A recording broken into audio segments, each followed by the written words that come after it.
nabonye ihishurirwa rikomeye, wabyemera utabyemera digiye gusohora vuba na bwangu bidatinze. Wowe ugiriwe umugisha wo kureba iyi video, ndakwinginze fata umwanya wawe muto cyane wicare wumva ubu buhanuzi burakureba, waba upinga utabupinga buzasohora.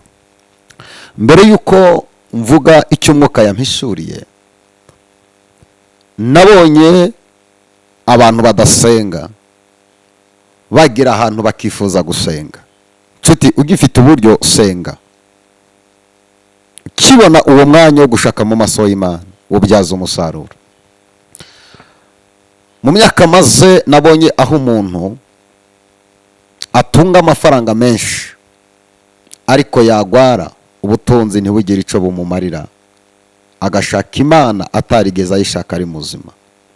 Nabonye aho umuganga avura abandi bagwayi ingwara, ya ngwara avura abandi akaba ari yimwica, abandi baganga ntibayimuvure kandi we yarayivuye abandi. Impamvu ntangije gutya, ndagira nkubwire ngo uko waba umeze kose, waba ukomeye, waba woroheje, hari aho uzagera ugakenera Imana. Aho kwiciza korera Imana ugifite uburyo, utazakenera Imana ugeze mu matage, ugeze mu bibazo, ugeze mu bihe birusha. Nyemerera dusengane Imana, ufate umwanya wawe wumve iyi message. Imana iragira ikintu ikora iyo waruze ubwenge wakumvisha ubuhanuzi. Mwami Yesu, ndagushimye kubw'ijambo ryawe ngiye kuvuga. Ndagushimye ko ngiye gutumika message wampaye. Ijambo ryawe riravuga ngo abazi Imana yabo tuzakomera, nitumara gukomera dukora ibyo gutwara. Ndahamagara imbaraga zawe mu izina rya Yesu Kristo. Umuntu wese wumva ubu buhanuzi, Uwiteka ugira ikintu kidasanzwe ukora, ugira ikintu gikomeye ukora mu buzima bwe, mu izina rya Yesu Kristo, amen. Nshuti yanjye, wowe unkurikiye, ndabizi ushobora kuba warabyaye, cyangwa waragerageje gutwita bikanga, cyangwa warasamye rimwe indi kavamo ukabura urubyaro. Niba ufite abana, iyi message ni yawe. Niba warabuze urubyaro kandi iyi message ni yawe. Niba warigeze gutwita rimwe wagerageza bikanga, iyi message ni yawe. Nijoro ndimo ndasenga, nabonye abantu benshi bari bameze nk'abadamu, bari ahantu muri sare nini cyane, be barimo bararira. Ari ababuze urubyaro barimo bararira, ari bavuyemo inda barimo bararira, ari n'uwabyaye arimo ararira. Umwuka Wera aransobanurira, arambwira ngo abantu bararushe. Ari uwabyaye afite agahinda yuko yabyaye abana bakabura ubwenge, bakamunanira, abana akagerageza icyo ashoboye cyose ariko ntabone umusaruro mu mbuto z'abana Imana yamuhaye. Irambwira ngo ari uwabuze urubyaro arimo aravuga ngo Mana ungiriye neza ukampa umwana, uko yaba ameze kose nakubaha. Ari uwavuyemo inda, kwa muganga bagerageza uburyo bushoboka byose biranga. Imana irambwira ngo mfate umwanya dusengera abantu babuze urubyaro. Wowe wagize umugisha wo kubyara, nyemerera dufashanye dusengera abantu babuze urubyaro. Kandi nawe wabyaye, nyemerera dusengane. Abana Imana yaguhaye ntibazakenyuke, bazarame, bazakore icyo utakoze mu muryango wawe. Abana Imana yaguhaye bazaba abantu badasanzwe, bazabe ibirangirire. Umugisha w'Imana uzabe ku bana bawe. Dore famiye uvukamo, labila sholedali ya melikidlali ya sai. Nta muntu wigeze ukomera muri famiye uvukamo, nta muntu wigeze amenyekana muri famiye uvukamo. Nyemerera abana wabyaye, imbuto zagukomotseho zizabe inshungu z'umuryango, bazacungura umuryango, bazakureho igisuzuguriro umuryango. Abana bawe ndabasengeye mu izina rya Yesu Kristo, bazagere kure. Wowe unkurikiranye, nyemerera dufate uyu mwanya. Ushobora kuba utarabyara, fata kuri iyo nda yawe ngo usengere Imana. Imana izaguha umwana, Imana izaguha guheka, Imana izaguha urubyaro. Hanyuma nyemerera dusome ijambo ry'Imana. Itangiriro ibice 18 umurongo wa 10. Ngiye guhanura uko Imana yantegetse. N'ubuhanuzi bukomeye. Hari Uwiteka ugiye kukwibuka wowe uri murarira. wowe wabuze urubyaro, wowe umaze igihe kinini ugerageza ushakisha ko wabyara bikanga, kwa muganga bakubwiye ko bidashoboka, horiga ribo yasaye, nyemerera gusengera Imana. Wowe wabyaye ufite abana, nyemerera nsengera abana bawe, Imana izabagira abantu badasanzwe, Imana izabakomeze, abana bawe bazabe itara rimurikira family yawe, abana bawe bazabe abantu badasanzwe, bazagira inyenyeri ku buryo abantu bose bazavuga ngo abana bo kwa runaka, ini widilidoli yasaye. Abana bawe Imana izabubakira izina. Yabesi yarasenze aravuga ngo Mana, icyama ukampa umugisha, ukagura umuryango wanjye, ukagura imbago zanjye, ndagira ngo usengere Imana, Imana igira ikintu kidasanzwe ikora mu bana bawe.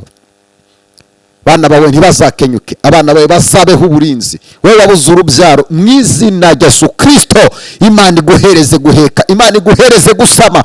Ikintu cyose kitambitse imbere y'ubuzima bwawe, byaba byarakozwe n'abarozi cyangwa abagizi ba nabi, ndasenya uwo mwuka mu izina rya Yesu Kristo.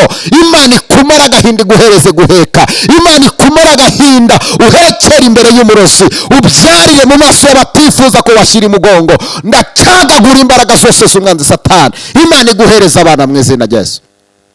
Wowe wabyaye ndasengera abana bawe, abana bawe basige, bazagere kure amashuri utize, abana bawe bazayige, abana bawe ntibazakenyuke, abana bawe bazabe inyenyeri y'umuryango bawe, abana bawe bazakomere mu izina rya Yesu. Reka dusome aya magambo y'Imana. Ndumva nuzuye umwuka wera, tugiye gusengana Imana. Matayo Itangiriro ibice 18 umurongo wa 10. Bibiliya iravuga ngo undi aramubwira ati, iki gihe cy'umwaka nikigaruka sinzabura kukugarukaho. Umva kuntu ubuhanuzi buvuze. Haleluya. Ikindi gihe abamarayika bari banyuze kwa Abrahamu, basanga Sara ngo ari mu ihema, baramubwira ngo genda ubwire Sara aze hano tumubwire. Aramubwira ngo kindi iki gihe sinzabura kukugarukaho, reka nkubwire wowe urimo urandeba, kindi iki gihe horidole bori yasaya, umwaka nk'uyu, itariki nk'iyi, umunsi nk'uyu, isaha nk'iyi, uzaba ukikiye umwana w'umuhungu. Niko abamarayika bamubwiye. Nanje ndahanurira ubuzima bwawe, kindi iki gihe akira guheka, kindi iki gihe akira kubyara, kindi iki gihe akira inzu ukava mu bukode, kindi iki gihe akira kuva muri uwo mubabaro, kindi iki gihe Imana izahindura sapitire y'ubuzima bwawe, kindi iki gihe amateka yawe azahinduka. Mva kuntu abamarayika bamubwiye, baramubwira ngo kindi iki gihe cy'umwaka nikigaruka sinzabura kukugarukaho. Sara umugore wawe azabyara umwana w'umuhungu. Wowe wabuze urubyaro, reka nguhanurire, Imana iravuze ngo kindi iki gihe uzaba ukikiye mu izina rya Yesu. Kindi iki gihe ubwo bukode bukuzengereje uzaba uri mu nzu yawe. Kindi iki gihe ayo marira urarurira Imana izayakamya uhinduke isoko y'umunezero. Kindi iki gihe uzaba urimo uratwenga. Kindi iki gihe wikwisabira gupfa. Kindi iki gihe hari ibihe bibi Imana izaba yarakwibagije. Kindi iki gihe Imana iravuze ngo kindi iki gihe uzaba urimo uraseka. Kindi iki Imana iravuze ngo igiye kukagutura. Kindi iki gihe uzaba uri guseka nk'aba. Kindi iki gihe uzaba uri guseka. Wikumva ko Imana yakwibagiwe, humura, Imana irakuzi. Reka baguseke ni mu gihe cyabo. Hari igihe kigiye kugera ijwi ryawe rikumvikana, hari igihe kigiye kugera amagambo y'abantu akarangira, Imana igasohoza icyo yagambiriye kuri wowe. Reka nkubwire mwene data, my sister, my brother, papa, mama, hari igihe kigiye kugera ukuzura umunezero mu izina rya Yesu. Reka ngusengere wabuze urubyaro, inda yawe nizibuke mu izina rya Yesu Kristo. Biravuga ngo azibura inda ye. Ndasengera inda yawe kuzibuka, ndasengera inda yawe kubyara, ndasengera inda yawe yakire umwana mu izina rya Yesu Kristo.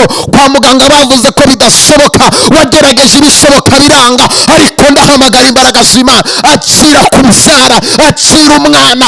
Imigozi baziritse inda yawe, ibyo bavuze ko utazashira umugongo, ndategeka mu izina rya Yesu Kristo, akira gushira umugongo nk'abandi babyeyi. Bavuze ko uzapfa udahetse, bazakubona uvuye gukingiza. abavuze ko bazapfa abana bawe ntaho bageze, ndatura abana bawe kuzagera kure, ndatura abana bawe kuzaguka, ndatura abana bawe kuzagira ihumure mu izina rya Yesu Kristo. mpamagaye imbaraga z'Imana, ubutwari bw'Imana bukubeho. Hallelujah Cedra. kambonereho umwanya wo kugusengera wowe urwaye, wowe ufite umwana urwaye, uwo mwana wawe mwatuyeho gukira, abo babyeyi bawe bari ku gisasiro bahora baribwa n'ibintu utazi, ndabasengeye mu izina rya Yesu Kristo bakire. Imana iguhereza ubuzima bufatika, Imana igukureho iyo ndwara, icyo gisasiro kikuveho, ayo madeni ndayasengera Imana iyagukureho, ayo marira urarurira ndayasengera Imana iyagukureho, ako gahinda ufite mu mutima wawe ndagasengera mu izina rya Yesu. Imana ihindura ubuzima bwawe, Imana ihindura amateka yawe, Imana ikwishyurira iryo deni, Imana izana amahoro mu rugo, ako gahinda ufite mu rugo, iyo ntimba ufite mu rugo ndayisengera mu izina rya Yesu. Ibyo bigendagenda mu maguru yawe, ibyo bigendagenda mu mugongo wawe, ibyo bituma urara udasinziriye, iyo diyabete ikumereye nabi ndayisengera Imana igabanya isukari mu mubiri wawe. Imana ntiyemere guseba, Imana igukureho ikimwaro, Imana igukureho amarira, Imana igukureho intimba ugendana, Imana igukureho igisuzuguriro wasuzuguwe n'abantu, Imana yigaragaze muri ubwo buzima ubayemo. Itotini wasayide tondike dra, ubwo buzima ubayemo bumeze nk'umubirizi bugushaririye, ndabutegeka buva imbere y'umubiri wawe. Imana ntiyemere kukugwa n'isoni. Basi Imana yabo bazakomera, nibamara gukomera bakora iby'ubutwari, ndagusengeye uzakora iby'ubutwari muri family yawe. Ndagusengeye hondi debemos, my brother my sister, don't give up, don't give up. Buretse kubivamo, umugambi w'Imana kuri wowe ugiye gusohora, buretse kurekura Imana hari ikigiye gukora kidasanzwe. Uburyo bw'Imana buracyahari. Urivuga ngo byararangiye, abaganga baranyibihebesheje bambwiye ko bidashoboka, wagiye kwa muganga indwara barayibura, uracuruza ukagerageza ibintu byose bigahomba, barakurambagiza ibintu byawe bigapfa ku munota wa nyuma, abatakurusha uburanga n'ubwiza bagakora mariage, ariko wowe bikanga. kubera iki? bagusize umudayimoni w'icyangiro. ndategeka mu izina rya Yesu Kristo uwo mudayimoni w'icyangiro kuveho mu izina rya Yesu. uwo mugabo muri divorce, muhora mu ntambara musikwana muryana, Imana ya Isirayeli iguhereza amahoro mu rugo gubake nk'abandi. abo bana bawe iyo priyave baguhaye, Imana igira ikikora, Imana ikura intimba ku mutima wawe. ibyo byangombwa wadepoje bikanga, ndatura visa mu izina rya Yesu Kristo, Imana iguhereza ibyangombwa.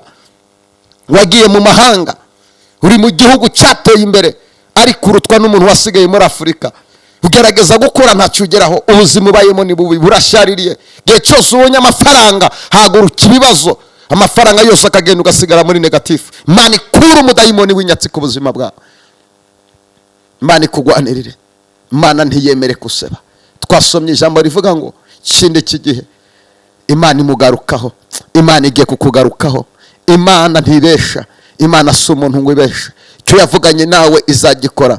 nshuti yanjye, uri mu ntekerezo z'Imana, uri mu mugambi w'Imana, icyo Imana yakuvuzeho izagikora. icyo Imana igusaba ni kimwe, ni ugusenga ugakizwa ugakiranuka, mwatuyeho kuzura umwuka wera, kwatuyeho gukizwa. akira agakiza ku mwuka wera, ongera ukizwe, ongera ugarukira Imana. waravuze ngo sinzongera gusenga kubera ko Imana yarantaye. ntabwo yagutaye, Imana yari kugutegurira igitangaza kizemeza isi. reka nkubwire ngo uhanurire mu izina rya Yesu, Imana igiye gukanda kuri buto, ugiye kubona igitangaza cyawe. Imana igiye gukanda kuri buto, icyo Imana yakuvuzeho kigiye gusohora. Imana icyo yakuvuzeho kigiye gusohora.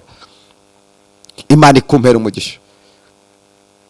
reka ngutumire mu giterane cy'amasengesho kizaba ku cyumweru Samuduha Kabeza ya Remera. bakunda kuhita mu Rubirizi mu cyapa imodoka zihagarara. tuzakora igiterane kizatangira saa 7 cy'amasengesho. ngwino dusengana Imana. nimero iri hasi aho izakuyobora, ngwino dusengana Imana. Imana iracyafite inzira, Imana iri kumwe nawe. iki gihugu urimo, Imana izakiguheraho umugisha. iki gihugu ni gakondo yawe, Imana izakiguheraho umugisha. Imana izakiguheraho umugisha. aho wasebeye, Imana izahagutabarira. Aho wambariye urubwa, Imana izahakwibukira. Aho waburiye urubyaro, uzahabyarira impanga. Aho wikoreye matera ku musozi, uri mu bukode wimuka, igihe kirageze nawe ugatunga iyawe nzu. Iyo prime wabuze na provisoire ugakora bikanga, igihe kirageze Imana ikabiguha. Iyo diplome yawe bavuze ngo uzapfa utabonye akazi, ukadepoza bikanga, igihe kirageze Imana ikaguha akazi. Shalom, ndagukunda. Ni Prophete Imana ivuga. Twongere dusubire. Hari icyo Imana igiye gukora. Kanda subscribe, ukore like. Niba wakunze iri sengesho, kora like, wakira umugambi w'Imana ku buzima bwawe.